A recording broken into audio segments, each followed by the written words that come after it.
Então, mais uma vez, bom dia para todos. Que Jesus, nosso mestre, nosso amigo, nos abençoe com a sua paz.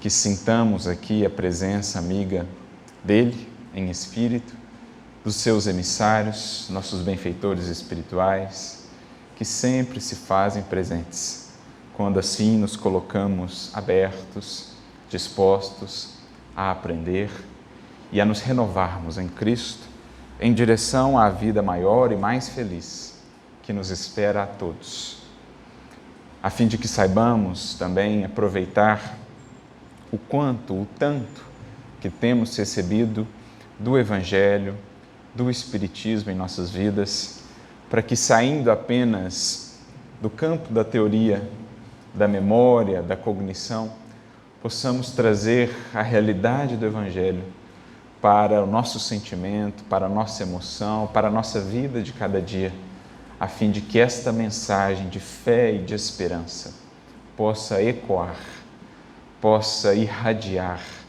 alcançando aqueles corações que, em tempos tumultuosos, se veem ainda envoltos em sombras, as sombras da aflição, do medo, da angústia, do desespero, do pessimismo, que a luz do Evangelho se faça brilhar em nossas vidas, para que assim possamos contagiar mais e mais vidas a esse grande trabalho que nos compete como cristãos, que é trazer para a terra o reino dos céus, tendo por pórtico de entrada o nosso coração. É isso que o Mestre espera de cada um de nós, esse é o grande objetivo em nossa condição de discípulos, fazer com que os traços, a vida do Mestre, a cada dia mais se faça mais visível em nós. Como dizia o grande apóstolo Paulo, revesti-vos de Cristo. Essa é a meta de nós enquanto cristãos. Mas, para tanto, também lembrando o apóstolo Paulo, é preciso deixemos os rudimentos da doutrina do Cristo, avançando mais além, assumindo compromissos maiores, empenhando mais devotamento e mais dedicação ao esforço que nos cabe. É com esse intuito que nos reunimos, para que, nos nutrindo uns aos outros, nos estimulando uns aos outros, enquanto irmãos, possamos ver que não estamos sós. Aqui no plano dos encarnados, com tantos podemos contar, e certamente no plano dos desencarnados, aqueles que, embora invisíveis para muitos de nós, para alguns nem tanto, mas embora invisíveis se fazem tão presentes. Eurípides Barçanufo mesmo nos dizia: jamais vos esqueçais ou jamais vos sintais sozinhos na luta, porque invisibilidade não significa ausência. Se fazem presentes ao nosso lado, conclamando-nos a avançar na senda que nos está proposta. Então, que o Senhor nos abençoe nessa manhã de reflexões. É para mim e para Flávio uma alegria estar aqui de volta a esta casa, revendo amigos e corações tão queridos. Esperamos, de alguma maneira, deixar aqui algo que os possa inspirar e estimular na caminhada. E a nossa conversa nesta manhã, portanto, girará em torno de algo que é central em nossas buscas, de algo que é fundamental na vida de toda criatura. Algumas, é certo, talvez ainda não tenham despertado para essa fundamentalidade, para essa essência. No entanto, aqueles que já estamos informados pelo Evangelho e pelo Espiritismo acerca de nossos destinos e da finalidade da vida, logo vamos percebendo o quão fundamental é atentarmos para essa reflexão, que diz respeito, essencialmente, à nossa relação com Deus, ao objetivo maior da criação e de nós, criaturas, que se expressa na aproximação, numa conexão mais profunda, ou, talvez o melhor termo, numa comunhão cada vez mais viva, cada vez mais real com o Criador da vida. Essa é, fundamentalmente, a grande meta de todos nós seres criados. Para Ele, nosso Pai, avançarmos. Com Ele, comungarmos numa relação cada vez mais estreita, cada vez mais profunda, a se expressar numa via de mão dupla. Porque até aqui, de um modo geral, nossa relação com Deus tem sido muito mais uma via de mão única. Da parte dele, sempre o melhor. Nunca nos tem faltado, desde o nosso surgimento, em algum momento na criação, nunca nos tem faltado qualquer expressão de amor ou misericórdia de sua parte. É o que o apóstolo dos gentios diz tantas vezes em sua carta, ou em suas cartas. Deus é fiel. O que ele quer dizer com isso? Palavra essa, ou frase, que às vezes é até mal interpretada. Deus é fiel no sentido de que, de sua parte, sempre o melhor é feito para cada um de seus filhos.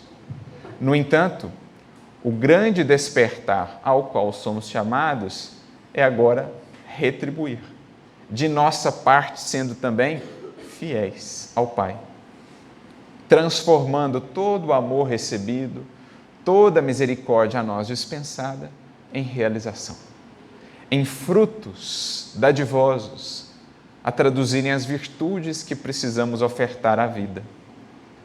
Jesus no Evangelho dirá: a melhor maneira de glorificar a Deus propriamente é frutificando. No Evangelho de João, ele diz: pois assim vosso Pai, o nosso Pai, é glorificado, que deis muitos frutos. Essa é a nossa meta essencial. Criar uma relação que seja de receber, mas também de ofertar. Receber de Deus, sempre o temos recebido. Agora, ofertar a Ele, agora, ou faz pouco tempo, quando pensamos em termos de imortalidade, que já temos começado a ofertar alguma coisa a Deus no concerto da criação. Estamos a tratar, portanto, de uma das leis fundamentais que o Espiritismo nos revelará, que Kardec e os Espíritos vão trabalhar em O Livro dos Espíritos, aliás, não por acaso, a primeira das leis morais. Nós nos recordamos, são 10 as leis trabalhadas lá na terceira parte de O Livro dos Espíritos. A primeira delas, a lei de adoração, que diz respeito, ou que fala da nossa relação com o Criador. O culto mais fundamental de todos, na verdade, o único que deveria existir. O culto a Deus e às suas leis. Porque até aqui temos adorado ou cultuado a muitos outros deuses. No entanto, é chegado o tempo de colocarmos no devido lugar aquele a quem de fato cabe todo o nosso culto, para que então a nossa relação com tudo mais seja uma relação harmoniosa, que não se transvie para a idolatria, para os excessos, para os desequilíbrios. Porque sempre que algo ocupa a posição central de Deus na vida da criatura, esse aquilo acaba se desvirtuando, acaba se tornando uma relação desequilibrada. Sejam objetos, posses, pessoas. Em estando o Criador nessa posição de centralidade, a nossa relação com tudo mais estará em perfeito equilíbrio. Por isso ela é a primeira lei das leis morais que os Espíritos nos revelam. Por isso, desde Moisés, o primeiro dos mandamentos trata justamente da nossa relação com Deus, né? Quando nos diz que a nenhum outro Senhor haveremos de cultuar ou servir. E é isso que Jesus também vem demonstrar no Evangelho, quando fala, por exemplo, com a mulher samaritana, naquele diálogo tão interessante e simbólico, né?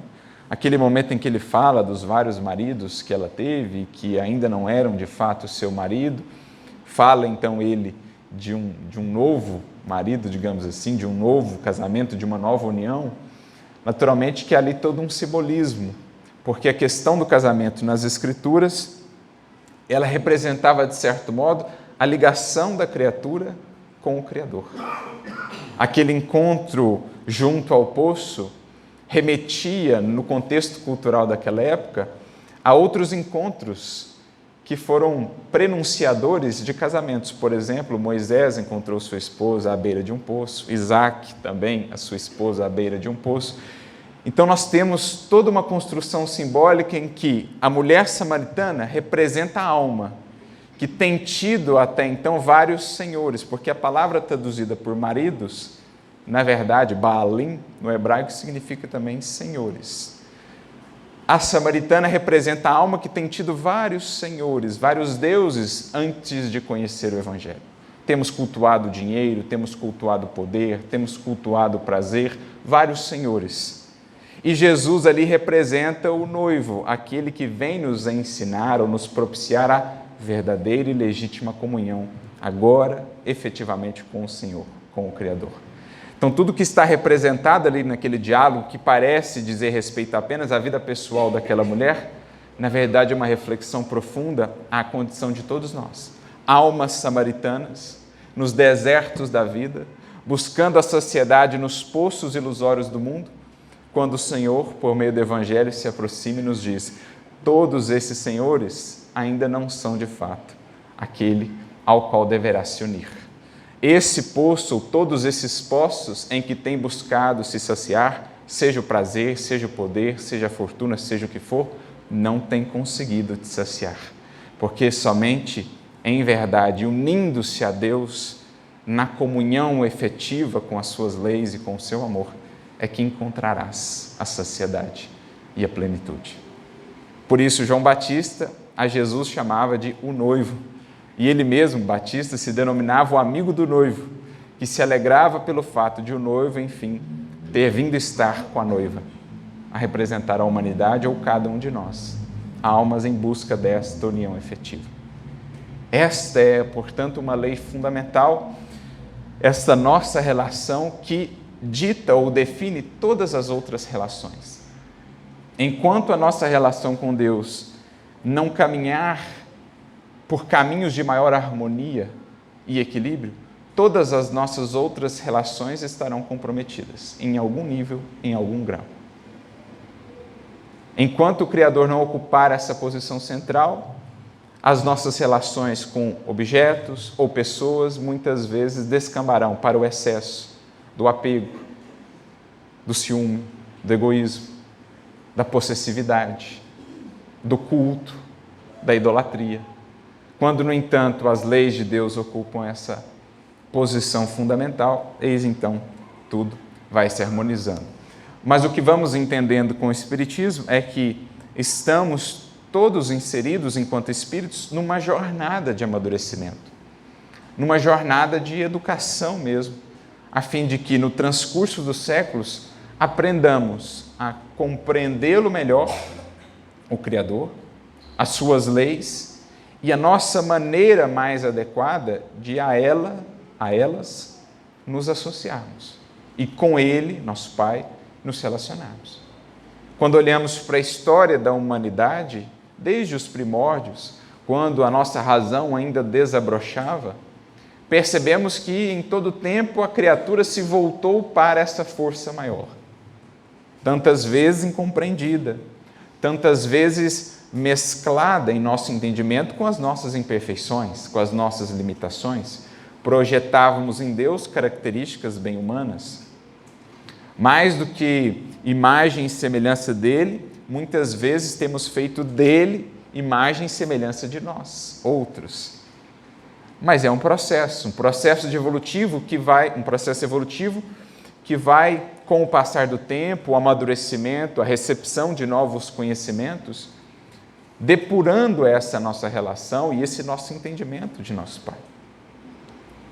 Outrora tão marcado por superstições, incompreensões, desequilíbrios, falsas medidas, o culto a Deus e a nossa relação com Ele vai se tornando, com o passar do tempo, algo mais lúcido, algo mais verdadeiro, algo mais profundo. E esse estudo muito interessante, que a visão panorâmica que o Espiritismo nos traz, irá nos permitir enxergar. Ver como que ao passar do tempo, tem mudado essa nossa relação, tem ela se espiritualizado, tem ela se sutilizado. Como, com o passar do tempo, vamos prescindindo dos aspectos mais exteriores, mais convencionais nesta relação, para realmente entendermos a importância central daquilo que efetivamente representa a adoração. Aquilo que nasce em nosso espírito, aquilo que se expressa por meio do espírito que somos. E para iniciar, digamos assim, ou apresentar para nós esse passo inicial na reflexão desta manhã, nós separamos um versículo do apóstolo Paulo, que líamos esses dias e que nos chamou a atenção pela sua propriedade e pela, digamos assim, visão do apóstolo, que já naquele tempo tinha, assim, horizontes tão vastos de entendimento. É realmente impressionante estudar as epístolas paulinas, porque vemos um homem tão à frente do seu tempo, no que diz respeito a essas coisas divinas, a essas coisas transcendentes, que não nos cansamos de impressionar. Realmente vemos o quão afinado ou sintonizado estava ele às mentes que o inspiravam, naturalmente em nome do Cristo, o próprio Mestre, mas também os seus colaboradores. Sabemos que Estevão, Abigail, como vemos no livro Paulo e Estevão, estavam ali sempre a ampará-lo na sua tarefa, nas suas ações, mas também nos seus escritos. A gente vai vendo quanto a mediunidade aqui se fazia viva e presente, porque realmente já descortinava muitos aspectos que mais tarde, 18 séculos mais tarde, o Espiritismo explicaria mais a fundo e mais propriamente, mas que aqui já estavam presentes em princípios, na forma de princípios, na forma de ideias que só foram depois desenvolvidas. Aliás, há um artigo muito interessante na Revista Espírita. Kardec chega até a tecer um comentário a respeito de uma mensagem de um espírito, François Nicolas Madeleine. Ele intitula a sua mensagem, Kardec intitula esse artigo que insere na Revista Espírita, de São Paulo, precursor do Espiritismo, mostrando alguns dos tantos pontos que Paulo já trabalhou, havia trabalhado em suas cartas e que depois o Espiritismo veio a desenvolver. Por exemplo, a mediunidade, a questão do corpo espiritual, do perispírito, a questão da caridade como elemento central da nossa evolução ou da salvação, como diz o lema do Espiritismo, e outros tantos pontos que Paulo trabalha em 1 Coríntios, Romanos, Gálatas, Efésios e as suas tantas cartas. E aqui a gente vê mais um desses aspectos, a lembrar-nos de um outro lema fundamental do Espiritismo. Mencionamos aqui o da caridade, né? Todos conhecemos, fora da caridade não há salvação, mas talvez um outro também dos mais conhecidos é aquele acerca da fé raciocinada. Fé inabalável só é aquela que pode facear ou encarar a razão frente a frente em todas as épocas da humanidade, dirá Kardec, imortalizando essa frase, que define muito bem a proposta espírita, que não é uma proposta só de intelectualismo, não é uma proposta de puro raciocínio o espiritismo, não é simplesmente análise, é também coração, sentimento, mas propondo um justo equilíbrio entre ambos, para que a nossa emoção e o nosso sentimento não se deixem envolver por ilusões, por superstições, né? Por uma emotividade às vezes desequilibrada. Ou seja, para que a razão eduque-nos o sentimento, mas também não somente uma razão fria, estéril, né? Uma razão ali muito enrijecida, uma razão tocada pelo calor, pela vivacidade do sentimento, iluminada pela luz do amor e da caridade. Então, é a razão a educar o sentimento e o sentimento a iluminar a razão. Essa é a proposta, a integração dessas duas potências essenciais do espírito, sem as quais a evolução sempre é meio manca, sempre é meio frágil, falha, porque fica um lado ali meio sem firmeza e sem segurança. Então essa é a proposta. Por isso temos esses dois lemas no Espiritismo, que não é por acaso. Fora da caridade não há salvação, mas também o que nos traz a importância da razão. Como disse o Espírito de Verdade, em sua também muito conhecida orientação no Evangelho segundo o Espiritismo, o amai-vos e o instruí-vos, que em essência também encontramos já no próprio Evangelho.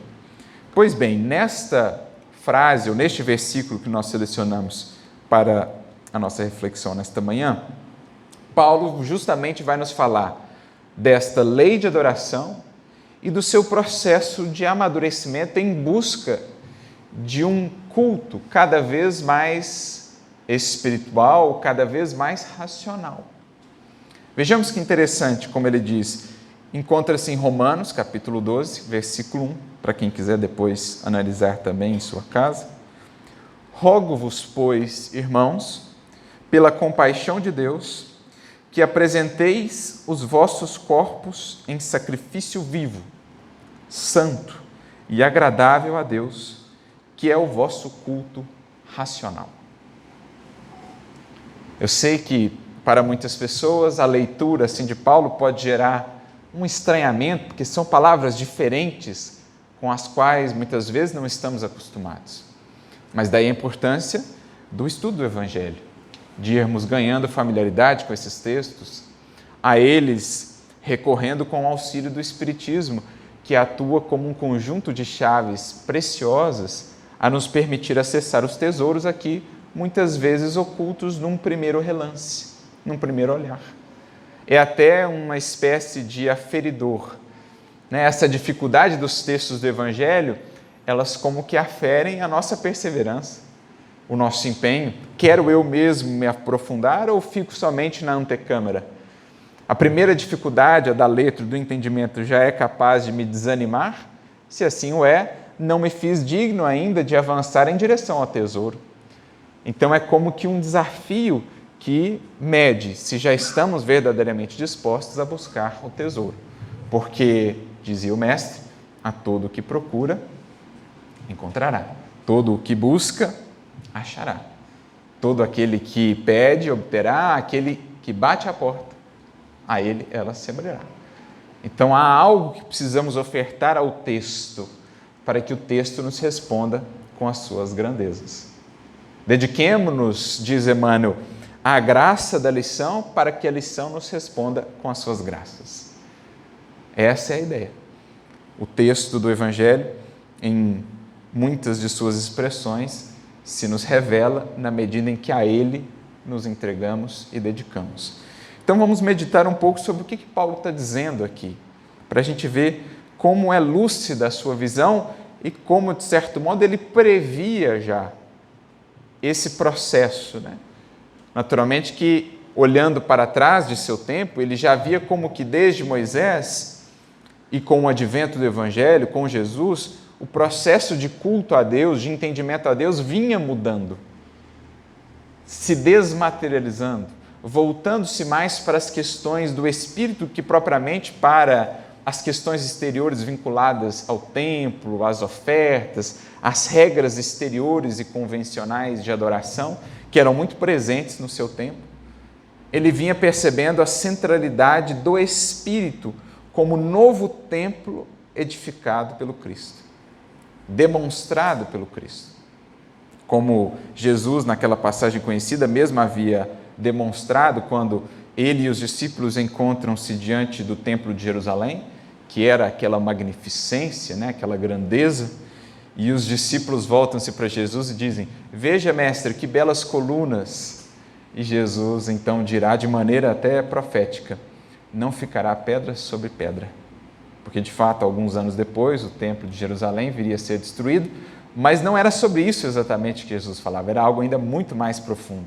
É como se ele dissesse: todos os templos de pedra um dia não ficará pedra sobre pedra. Toda construção material de um centro espírita, um templo evangélico ou católico, um dia será história, um dia será lembrança, um dia não mais existirá. O que fica? O aprendizado na identificação do verdadeiro templo e na preparação para que, de fato, aqui o Senhor possa viver e habitar. Porque acreditavam os conterrâneos, aqueles, os contemporâneos de Paulo, que o Senhor, que Deus vivia lá no templo de Jerusalém. E, no entanto, Jesus diz, não ficará pedra sobre pedra, em 3 dias erguerei um novo templo. Fazia ele uma referência à sua ressurreição. 3 dias após a crucificação, retorna ele em espírito, dizendo, eis aqui o novo templo. O espírito. Porque é chegado o tempo, e ele havia dito também no diálogo com a mulher samaritana, que parece, mais uma vez, um diálogo sobre a sua vida pessoal, mas que, na verdade, é um diálogo sobre adoração, comunhão com Deus. Porque ela pergunta, Senhor, onde deveremos adorar a Deus? Porque os samaritanos dizem que é aqui, no Monte Gerizim, mas os judeus dizem que é lá, no Monte Sião, em Jerusalém. Onde devemos adorar a Deus? E então ele responde, é chegado o tempo, minha irmã, é chegada a hora que os verdadeiros adoradores de Deus o adorarão em espírito e em verdade. Porque Deus é esse espírito e busca os que assim o adoram. Então veja a grandiosidade do que Jesus trazia, a mudança de concepção em relação a Deus e ao que seja adorado. Apontando-nos para essa realidade de um outro templo e de um outro culto mais lúcido, mais racional, como diz aqui Paulo, mais espiritual. Porque a palavra que está no grego, que é traduzida aqui por racional, é lógicos, de onde vem a palavra lógica, a expressar para nós aquilo que o Espiritismo, tantos séculos mais tarde, frisaria, a importância de atrelarmos ao nosso entendimento da lei divina e da revelação a lógica, o raciocínio, a razão, que de modo nenhum deve ser vista como um adversário do Criador ou das coisas espirituais, é também auxiliar, é também chave de entendimento. Então a gente já começa a ver, numa visão panorâmica, o que é todo esse processo em que estamos inseridos, gradativamente percebendo o papel dos templos de pedra, porque tem um papel, mas não a eles nos detendo. Estarmos aqui juntos, reunidos, é uma bênção. É ocasião de fraternidade, de comunhão, de troca, de aprendizado coletivo. No entanto, a nossa experiência espiritual, apenas a frequência ao centro, não pode se deter ou se limitar. O que não significa que não devamos comungar, estar juntos aqui. Quem quisesse apenas viver insulado também estaria muito distante da compreensão da verdadeira adoração, que é sempre em clima de fraternidade e de amor. Agora, reduzir a nossa experiência espiritual à frequência a um local, num dia e numa hora, é ainda uma visão muito estreita do que seja adorar a Deus. Então, o que Paulo está dizendo é que estamos inseridos num processo de amadurecimento em que o nosso culto vai se tornando cada vez mais racional, cada vez mais espiritual, vai prescindindo dos elementos exteriores ou não dando a eles a centralidade que antes tinham, passam a ser elementos secundários, para que aprendamos a entender o que é essencial. É o que os Espíritos, no fundo, vão desenvolver ao longo de todo esse capítulo em que tratam da lei de adoração. Kardec chega a perguntar, é útil a adoração exterior? Os Espíritos respondem, pode ser útil, mas não é necessária exatamente. Necessária, fundamental, é a adoração íntima, glorificando a Deus em nosso ser, pelo nosso proceder, pelo nosso modo de ser. E é muito interessante vermos como a espiritualidade, Jesus coordenando, todo esse processo evolutivo, foi ao longo dos tempos nos ensinando, utilizando-se de recursos pedagógicos para que pudéssemos amadurecer essa nossa compreensão, ao ponto de um dia chegarmos a encontrar, a entender esse templo interno e, de fato, tomá-lo como expressão maior da nossa oferta a Deus, da nossa adoração a Deus. Voltemos no tempo, aos tempos lá de Moisés, e vejamos algumas figuras interessantes. Por exemplo, quando pensamos no tabernáculo, aquele que era edificado quando o povo caminhava pelo deserto, no processo do Êxodo, quando a gente lê os livros de Moisés, ali Números, por exemplo, o próprio livro de Êxodos e outros do Pentateuco, a gente vê que existem as dimensões, as orientações de como era feito o tabernáculo. E os estudiosos, então, reconstruíram como seria esse tabernáculo. Existem até imagens, figuras. E o mais impressionante, o mais interessante, é que quando visto de cima, o tabernáculo tinha, na verdade, a forma de um homem, de um ser humano. Ou seja, naquele tempo, estávamos nós ainda muito imaturos para conceber uma adoração tão abstrata, tão espiritual de Deus. Precisávamos de algo mais material. Então, o tabernáculo era aquela questão muito central na adoração naquele tempo. No entanto, mesmo ali, já traziam os espíritos, os que conduziam aqueles que lá estavam, né, a informação de que nos encaminhávamos para um dia em que entenderíamos que, de fato, o tabernáculo somos nós outros. Outrora, a pretexto de servir e de honrar a Deus, ofertávamos nos templos, ao templo de Jesus, por exemplo, as ofertas, os sacrifícios, os animais que eram imolados lá no templo. Era algo ainda muito material, era algo ainda a expressar a nossa condição daquela época. No entanto, com o Evangelho e agora com o Espiritismo, vamos percebendo que há uma espiritualização do sacrifício. Porque Deus, obviamente, sendo Espírito, não se compraz com ofertas materiais, mas é o que, naqueles tempos, podíamos ofertar. O nosso entendimento, como achávamos honrá-lo, como achávamos, né, que poderíamos honrá-lo. No entanto, ainda ali há uma lição, porque com o tempo, nesse processo de evolução e de busca de um culto mais racional, o que era o sacrifício dos animais vai se convertendo no entendimento do Espírito, no sacrifício de sua própria animalidade. Aquilo que trazemos da animalidade, os instintos, as paixões que daí decorrem, é que passam então a ser sacrificadas no templo do Espírito. Então a gente vai vendo que, embora tão material o processo outrora, ele já trazia sementes de entendimento e de verdades que, com o tempo, mais maduros, mais desmaterializados, poderíamos entender. A caminho do quê? Qual que é a grande meta? Diz aqui Paulo: apresentar os nossos corpos em sacrifício vivo, santo e agradável a Deus. Óbvio que por corpos aqui não reduz ele isso à expressão material do nosso ser. Fala ele do corpo, do ser como um todo, né? Corpo espiritual, corpo material, isto é, ofertarmos a Deus tudo o que temos em termos de potências, do espírito e também do corpo. Ofertar a Deus nossas mãos em serviço, nossa boca a falar do bem, nossos ouvidos a escutar o bem, a aprender, para nos tornarmos mais instrumentos mais adequados, mais úteis ao Senhor.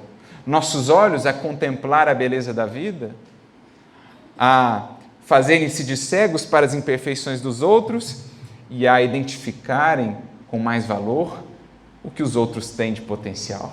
Então é ofertar os nossos membros à glória, ao culto de Deus, mas também as potências do Espírito, o sentimento, o pensamento, a serviço do Criador em qualquer parte, para muito além da estreiteza de um templo, de uma construção material.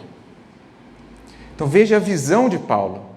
Ele via, no seu tempo já, que desde Moisés e com o advento do Cristo, a mudança que se processava essencialmente era essa mudança no entender de Deus e da maneira de adorá-lo.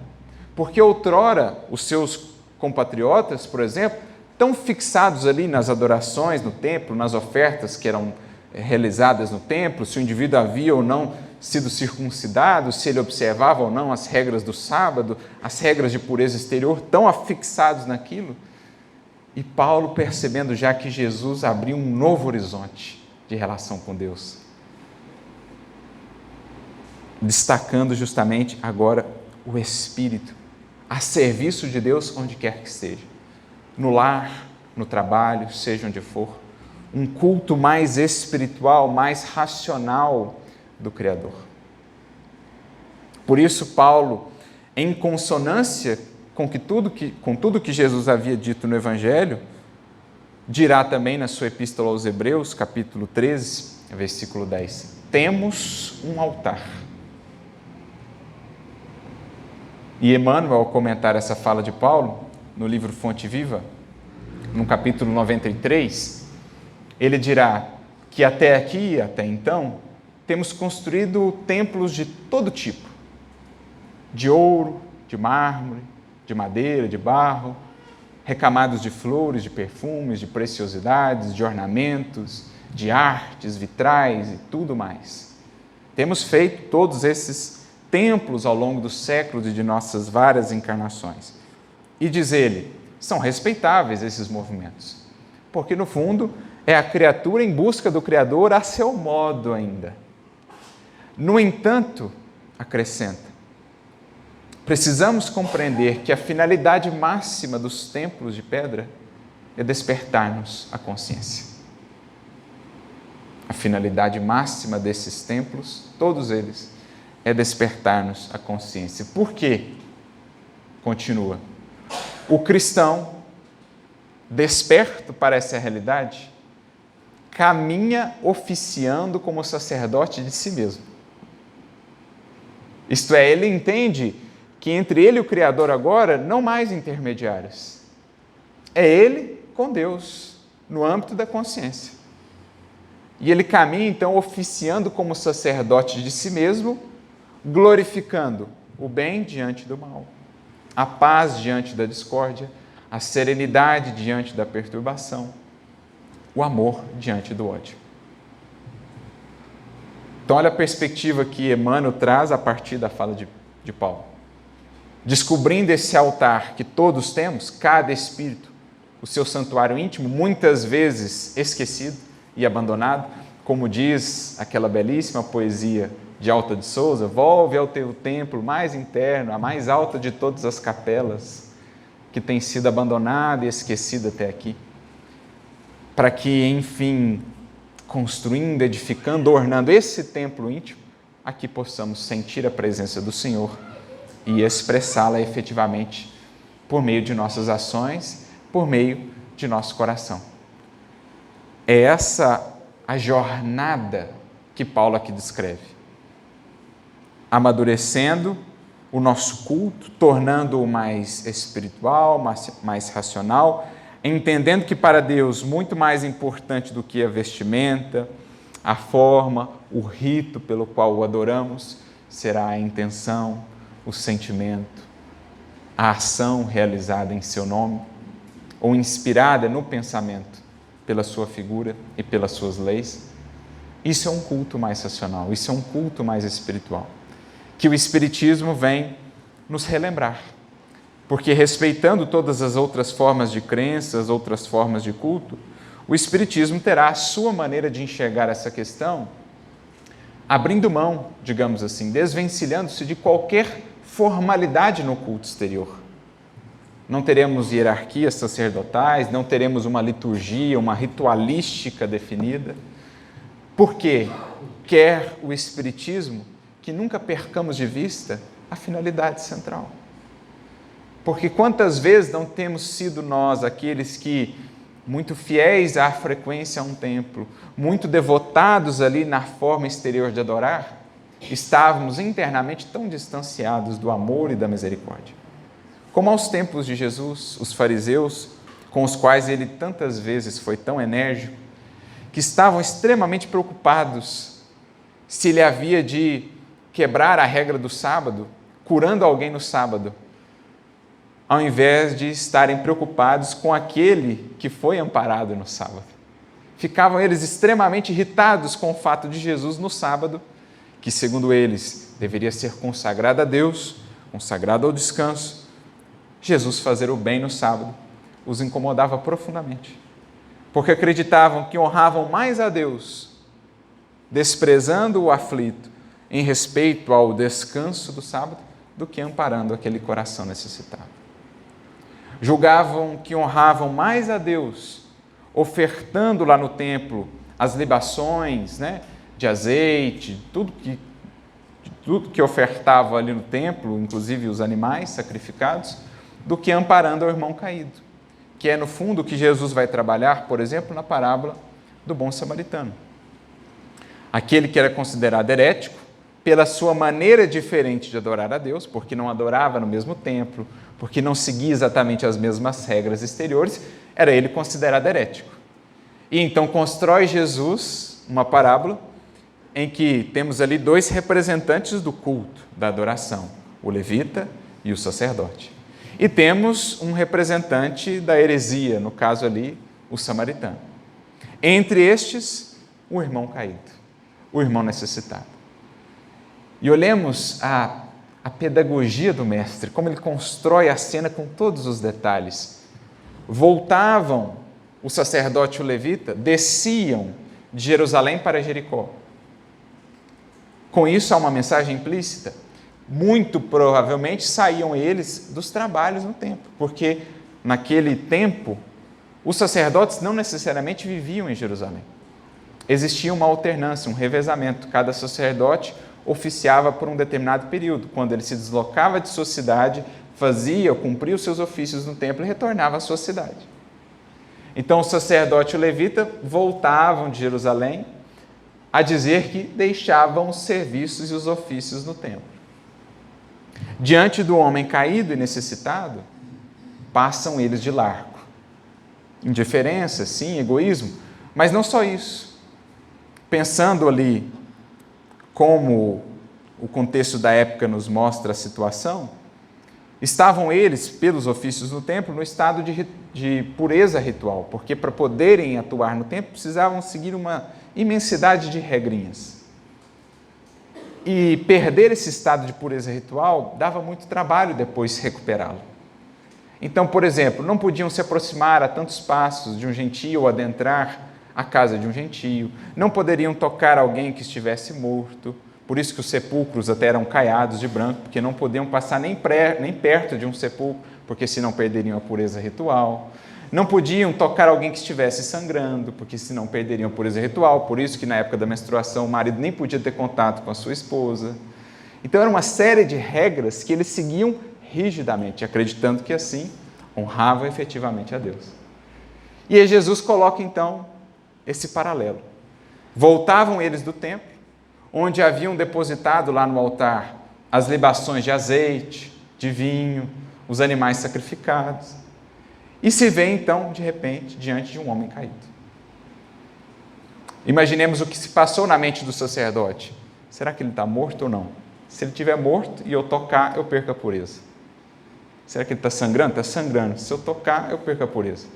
Será que ele é judeu ou gentio? Não tinha nem roupa para identificar. Se ele for gentio, eu tocar, eu perco a pureza. Então ele foi concebendo esse monte de regra na cabeça dele e falou assim, o melhor é eu passar longe, porque assim eu mantenho o meu compromisso de culto a Deus. O levita, mesma coisa, passam de largo. E aí vem o herético, o samaritano, o que adorava de maneira diferente, que frequentava um outro culto, um outro templo, que tinha lá o seu modo. No entanto, ele vê o irmão caído, e ele não pensa se é judeu, se é gentio, se é samaritano. Ele não pensa o que aconteceu, se era um criminoso ou não, qual que era a vida, quais eram as ideias do indivíduo. Ele vê um irmão. Vai até esse irmão, desce de sua montaria e derrama em suas feridas o quê? Azeite e vinho. O mesmo azeite e vinho que o sacerdote e o levita há pouco tempo tinham derramado no altar do templo. E Jesus diz então, quem efetivamente ofertou a Deus algo? Qual oferta foi mais agradável a Deus? Em qual templo ou altar Deus foi mais efetivamente adorado? Naquele lá em Jerusalém, onde derramou-se vinho e azeite na pedra?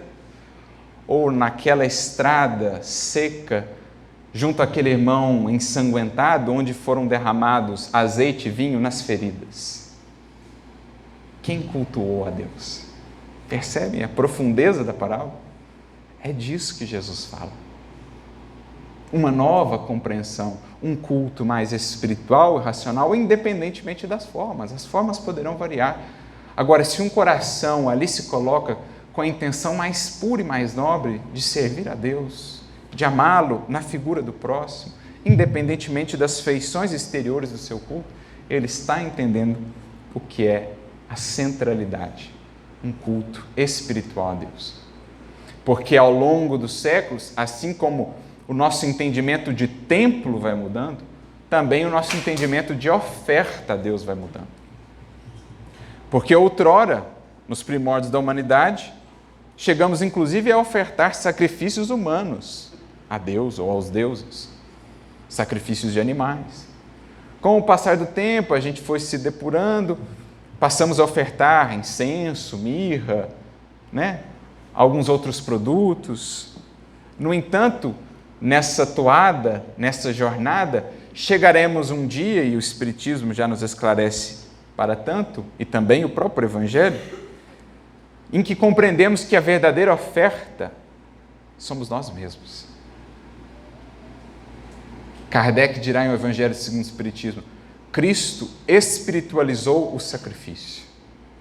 Então, não mais imolar animais, mas agora imolar a nós próprios, a nossa animalidade, ofertando a Deus o espírito de renúncia, a disposição ao sacrifício pelo bem, pelo amor, para que, por meio de nós, então, Ele possa estender a sua misericórdia a outros corações.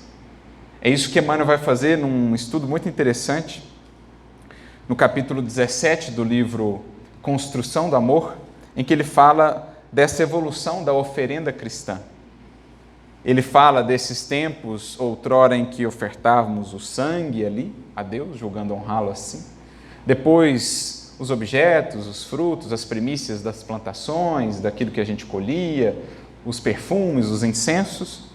Mas, enfim, o tempo em que o discípulo do Evangelho entende que é convidado a imolar a si próprio. A sua antiga maneira de ser, abdicar dela, o negar-se a si mesmo, para então poder ser uma nova criatura, a ser utilizada pelo Senhor na expansão do amor e do bem. E continua ela nessa mensagem: com Cristo, não mais oblatas de sangue, lágrimas, nem dádivas de prata e ouro. Se pretendes trazer ao Mestre o teu carinho, o preito de teu carinho, recorda que Jesus não deseja adoradores da sua figura, mas sim servidores da sua boa nova. Jesus, como já disse um sábio, não é uma figura a ser adorada, mas uma mensagem, uma força a ser vivida. Esse é o nosso entendimento de um culto verdadeiramente espiritual. A fim de que um dia possamos ser, como diz aqui Paulo no seu trechinho, um sacrifício vivo, santo e agradável a Deus, isto é, em tudo expressando os desígnios do Criador, oferecendo o nosso corpo, não somente material, espiritual, toda a integridade do nosso ser ao Criador. Por isso também dirá Paulo em outra carta, 1 Coríntios capítulo 6, versículo 20, glorificai, pois, a Deus no vosso corpo e no vosso espírito. Somos chamados a glorificá-lo em nosso espírito, pensando para o bem, vibrando o sentimento no amor, usando todas as potências do espírito em prol dessa realização, desse desenvolvimento do reino, mas também o corpo, aproveitando a experiência da encarnação, usando os membros, as potências que o corpo nos confere para glorificá-lo. Então, a palavra, a língua, as mãos, os olhos, o ouvido, os pés, enfim, tudo o que somos, tudo o que temos de fato, não tanto as posses, que são simples empréstimos, a Ele ofertando no serviço do bem. Por isso, concluímos com uma mensagem de Emmanuel que, de certo modo, sintetiza essa jornada e a meta para a qual nos dirigimos. O título é Santuário Vivo e encontra-se no capítulo 2 do livro Moradias de Luz. O título já é em si muito elucidativo, fazer de nós uma moradia de luz, onde a presença do Senhor se afirme de fato. Outrora julgávamos que Ele estava lá, retido no templo, e, no entanto, agora vamos percebendo que nada o pode reter, porque está em toda parte, mas é preciso que antes esteja em cada um de nós. E Emmanuel dirá assim: em verdade, quando atingirmos o grande entendimento, prescindiremos dos refúgios de pedra para o serviço de adoração a Deus. Como ele disse também no prefácio do livro Caminho, Verdade e Vida, a obra em que ele inicia os comentários ao Evangelho. Para o Cristo, não existem linhas divisórias entre oficina e templo. Toda a terra é, ao mesmo tempo, a sua oficina de serviço e o seu altar de adoração. Não existem essas linhas divisórias, fomos nós quem as criamos e agora estamos buscando tirá-las. Perceberemos nessa altura da romagem evolutiva que a melhor demonstração de fé viva será sempre aquela a expressar-se em forma de serviço aos semelhantes, na sublimação de nós mesmos. E por isso encontraremos em nosso veículo, isto é, tanto corpo físico como espírito que somos, o corpo espiritual, o perispírito que temos, encontraremos em nosso veículo de manifestação o templo mais adequado às nossas relações com o Pai Celestial. É o que Jesus expressou naquela fala profética. Não restará pedra sobre pedra, no entanto, em 3 dias erguerei um novo templo. O 3 dias tanto faz referência à ressurreição, quando volta em espírito, apresentando o espírito como templo, como também o 3 dias ali tem um caráter mais profético. O dia, nesse contexto, poderia ser pensado como um milênio. Há até um estudo muito interessante sobre os 7 dias em que estamos inseridos, desde Adão, entre aspas, o símbolo de Adão, até, digamos, esse sábado da humanidade, a representar o 7º dia, o período de regeneração. Mas, enfim, desde que o Cristo aqui esteve, estamos agora no 3º milênio, no 3º dia, justamente nesse momento de revisitarmos e ampliarmos a compreensão acerca do templo. Comecemos a prática renovadora, continua Emmanuel, oficiando no culto à verdadeira fraternidade, e nossa existência de certo assumirá diferente feição diante daqueles que nos rodeiam. Então, qual a melhor maneira de falar sobre Deus para as pessoas? Oficiando a fraternidade. Consagremos o pensamento à grande compreensão que tudo dirige para o bem. Então, o pensamento a serviço de Deus. Dediquemos a visão às qualidades mais nobres dos companheiros de luta, com esquecimento de prováveis chagas e cicatrizes. Então, a visão a serviço de Deus. Devotemos o verbo ao esforço de elevação, estimulando a bondade e a harmonia. O verbo, a palavra, a serviço de Deus. Ofereçamos os ouvidos à boa palavra, guardando surdez para a maledicência e para a leviandade. Como disse Emmanuel também em outra feita, que os nossos ouvidos sejam extintores do mal. Hipotequemos as mãos ao trabalho incessante no desempenho dos próprios deveres. Também as mãos, então, a serviço de Deus. Conduzamos os pés nas sendas da boa vontade para com todos. Então, as nossas possibilidades de locomoção no mundo, que caminhemos sempre para algo fazer no bem. E assim procedendo, transformaremos nosso espírito em altar vivo, resplendente de luz, retratando o brilho divino ou do divino amor para sempre. E então ele conclui: veneremos as casas religiosas. Ou seja, sejamos muito gratos a esse espaço. Aqui estejamos ativos, convivendo, trocando, aprendendo. Quaisquer que elas sejam, nelas identificando, por enquanto, o melhor que podemos fazer no campo da fé. Mas não nos esqueçamos de que o santuário vivo do Pai Celestial fulgurar-se-nos-á no coração quando nos convertermos em leais instrumentos da vontade justa e sábia do Cristo, nosso Mestre e Senhor. Eis o culto racional, espiritual, que nos cabe desenvolver, como diz Paulo, apresentar o nosso corpo, os nossos corpos, como sacrifício vivo, santo e agradável ao Senhor da vida. Que Ele nos abençoe a todos e que possamos encontrar esse tempo preenchendo-no de luz, a expressar para o mundo e para os outros corações a grandeza de Deus.